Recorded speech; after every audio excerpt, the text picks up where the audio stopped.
Satu. Assalamualaikum warahmatullahi wabarakatuh. Waalaikumsalam warahmatullahi wabarakatuh. Selamat malam teman-teman. Selamat malam. Malam kakak. Selamat malam. Perkenalkan kami dari kelompok 1 mau presentasikan proyek statistik kami dengan judul uji One Way ANOVA perbandingan produktivitas karyawan berdasarkan jam kerja.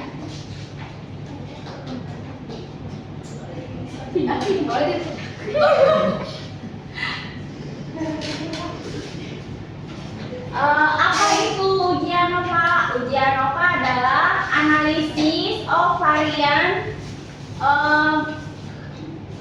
metode statistik untuk menguji perbedaan rata-rata antara tiga kelompok atau lebih.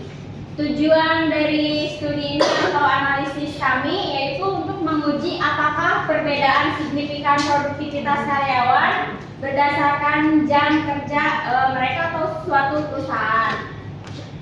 Latar belakang masalahnya yaitu jam kerja sering diasumsikan mempengaruhi tingkat produktivitas, tetapi apakah itu benar? Yuk kita lihat selanjutnya. Selanjutnya ada data dan variabel. Produktivitas karyawan itu diukur misalnya skornya perharian atau unit yang dicapai ya, atau yang dihasilkan, atau bisa juga disebut sebagai target.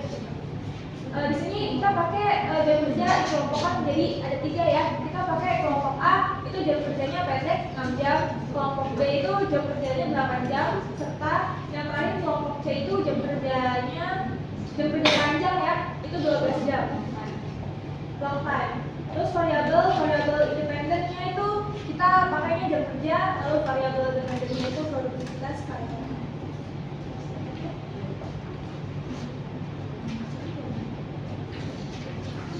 Jadi pertama-tama untuk melakukan uji ANOVA One Way itu kita harus memberikan peranggalan sementaranya, yaitu hipotesis. Yang pertama ada hipotesis 0 atau H0, yaitu dari produktivitas antar kelompok jam kerja tidak ada perbedaan rata-rata. Dan kemudian ada H1 atau hipotesis alternatifnya, yaitu ada perbedaan rata-rata produktivitas antara setidaknya 2 kelompok jam kerja. Dan yang kita gunakan tingkat signifikannya yaitu 0,05.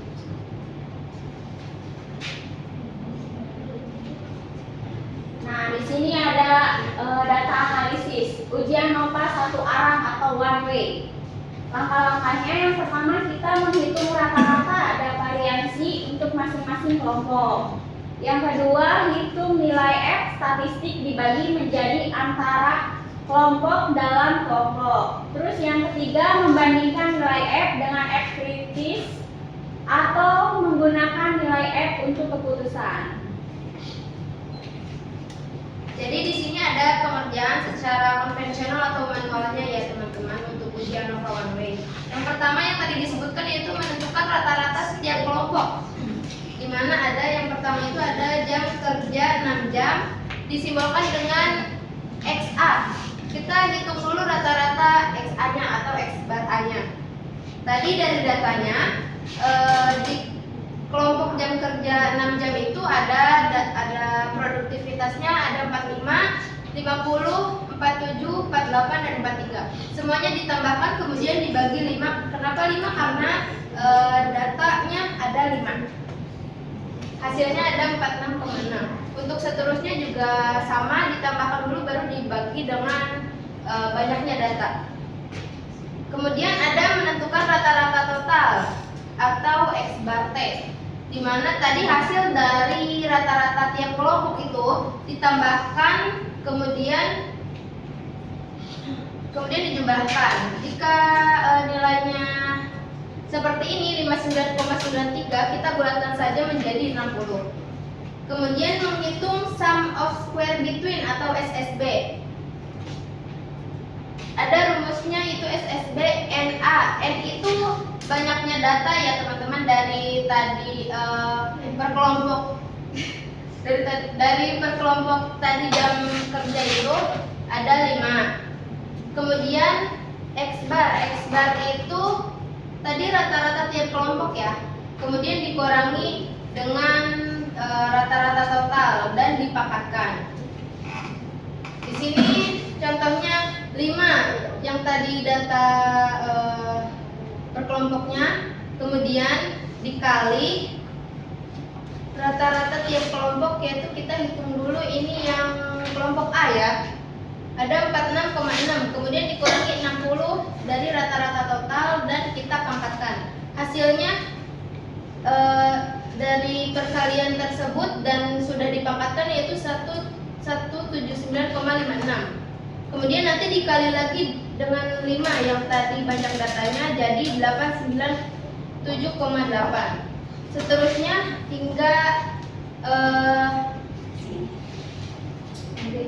hingga kelompok B dan C. Jika sudah, hasilnya ditambahkan setiap kelompok itu dan hasilnya 1603,8. Itu untuk SSB-nya. Kemudian untuk SSW atau sum of square within. Di sini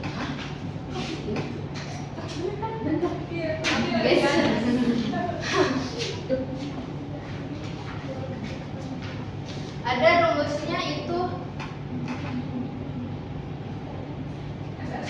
sigma atau penjumlahan ya dari nilai individual dikurangi X group. Nilai individual itu dari yang tadi data tadi satu persatu dikurangkan dengan nilai rata-rata tiap grupnya.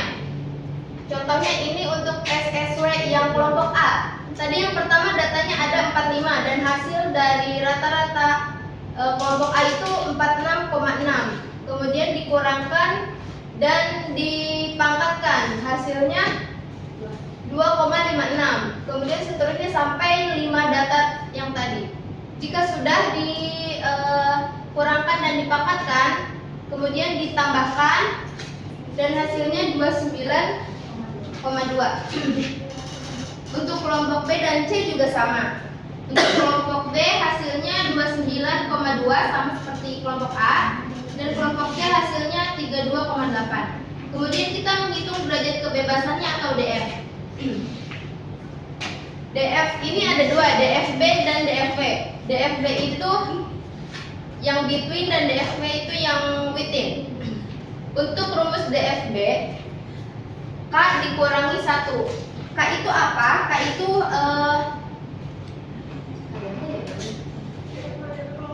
ya, variabel kelompoknya ada 3 yang ini A, B, dan C. Kemudian dikurangkan 1 sama dengan 2.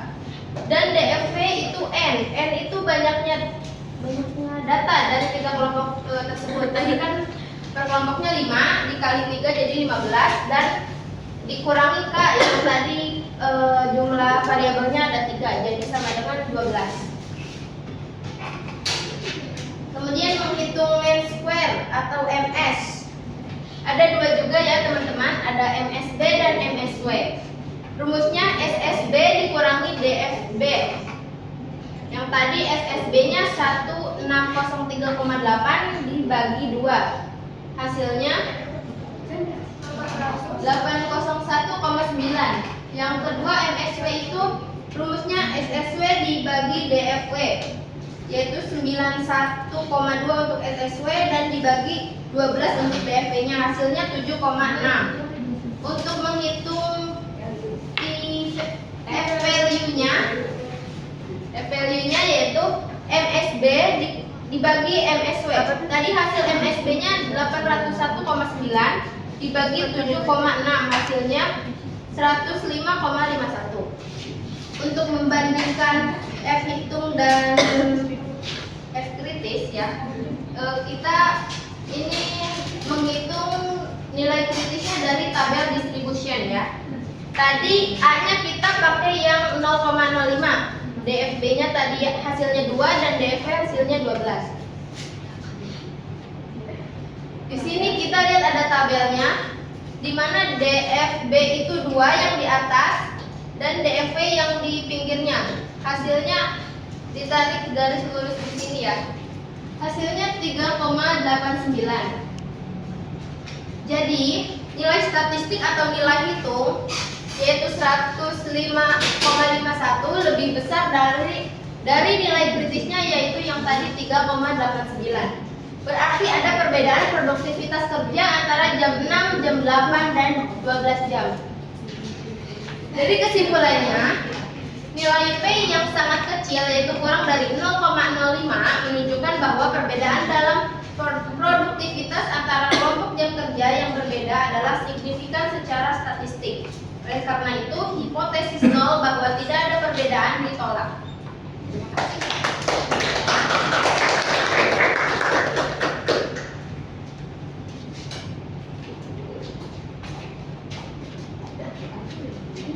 Oh iya. Oke teman-teman, ini perhitungan dengan Excel. Langkah pertama, kita input data yang akan diuji.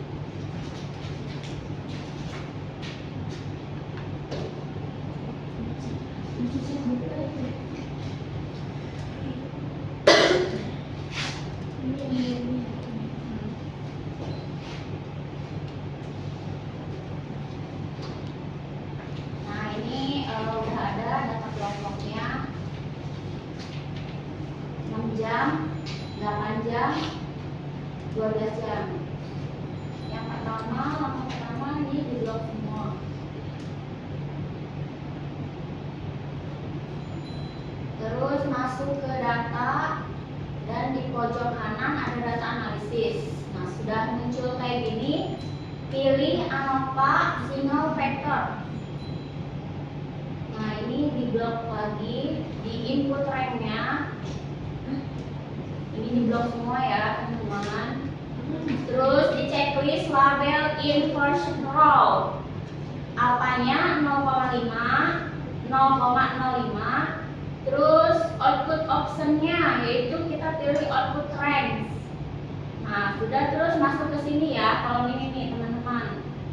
Ini buat hasilnya kesiniin.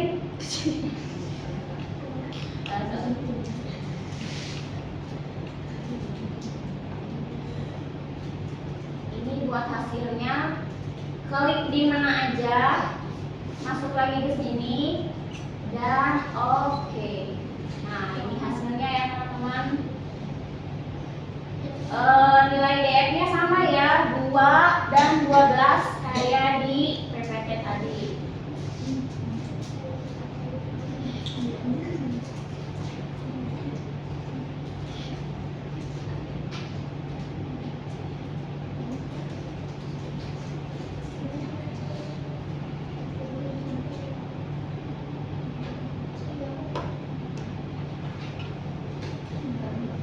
Nilainya sama ya, DF B 2 dan DF W 12. Hasilnya udah sama. Paham? Terus next buat ke SPSS-nya.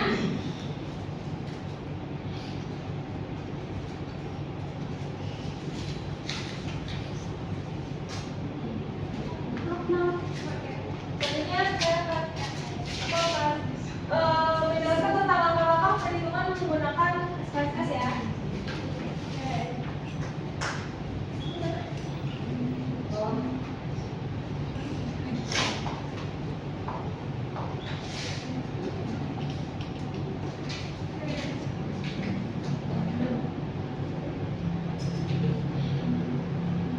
Oke, kalau udah sudah buka SPSS-nya, terus dibuka. Sini kita klik ke variabel Q ya. Setelah itu kita ke nama. Sini kita tulis jam kerja. Ini jangan pakai spasi ya, kalau pakai spasi nanti nggak bisa. Habis itu next kita ke bawah lagi ke produksi.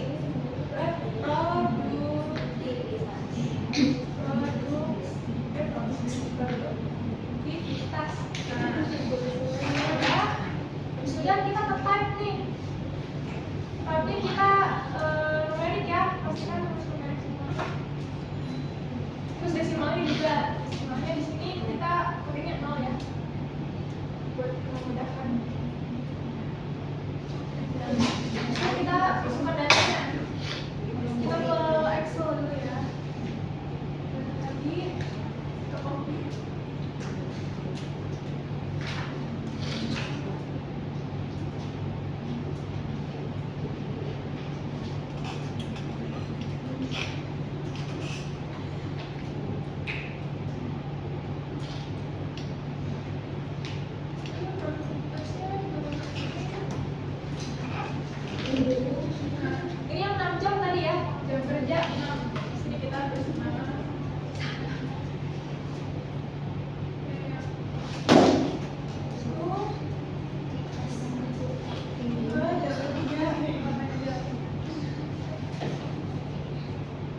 kerjanya diisi 12 jam. 12, 5 biji. Terus setelah udah nih ya, udah nih jam kerjanya udah diisi semua, produktivitasnya juga udah. Kita ke variabel view lagi. Nah, values-nya di atas kita klik titik 3 di atas, kita kasih label 1, value 1. Nah, labelnya kita kasih jam kerja. Nah, udah nih, abis itu kita klik L. Nah, abis ini jangan di oke langsung ya, kita tulis lagi di value-nya 2, lalu labelnya di sini apa? Produktivitas. Produktivitas. Nah, kita add. Nah, udah nih. 1 sama dengan jam kerja, 2 sama dengan produktivitas. Lalu kita klik OK. Nah, selanjutnya adalah habis itu kita ke analyze. Analyze, kita ke convenience. Nah, di sini ada banyak option nih. Karena kita pakai uji ANOVA one way, kita pilih one way ANOVA. Nah, kita taruh istilah nih teman-teman. Jam kerja kita taruh di faktor. Nah, produktivitas kita taruh di dependent list.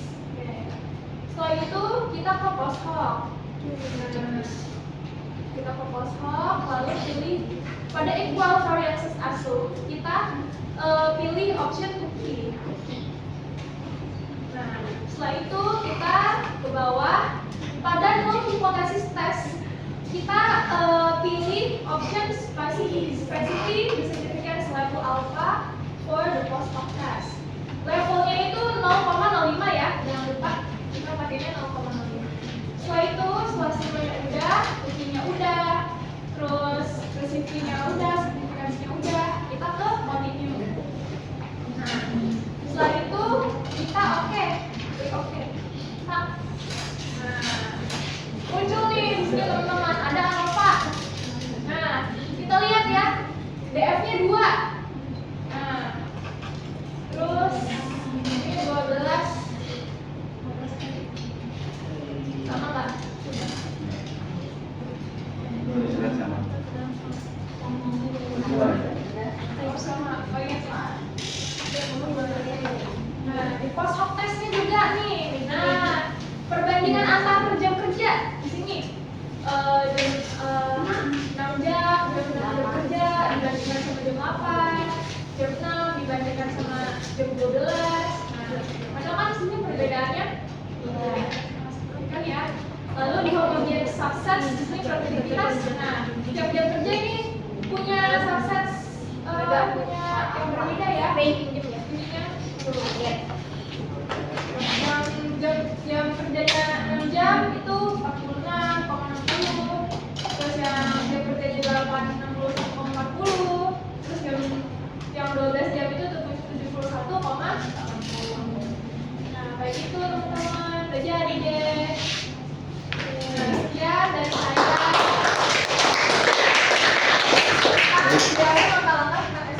Terima kasih semuanya. Saya hanya sebatas memberikan ini ya, makalah ya, yang langkah Excel itu harusnya interpretasinya di belakang saja, di belakang Excel itu interpretasi hasilnya ya. Saya mau tanya sama Rizka, di Excel kan defaultnya nggak ada data analisis ya, biasanya defaultnya ya. Nah, bagaimana cara menampilkan supaya ada data analisis itu? Di laptop ini. Di Excel-nya?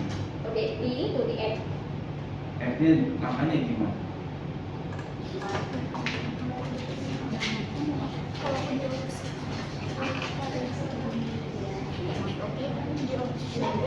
Nah, ini ke file, terus option, ya ini, terus di analisis toolbar 2 kali, klik 2 kali, terus go, ini ya, go, terus oke. muncul Bapak. Ya. Oke,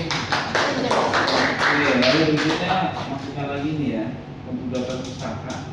Daftar pustaka kan ya saya bilang penulisannya itu harus terus teralfabet, ya nggak?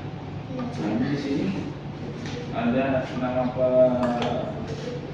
ada dantis atau dinasti di bawah, kalau ada itu harus di atas, ya.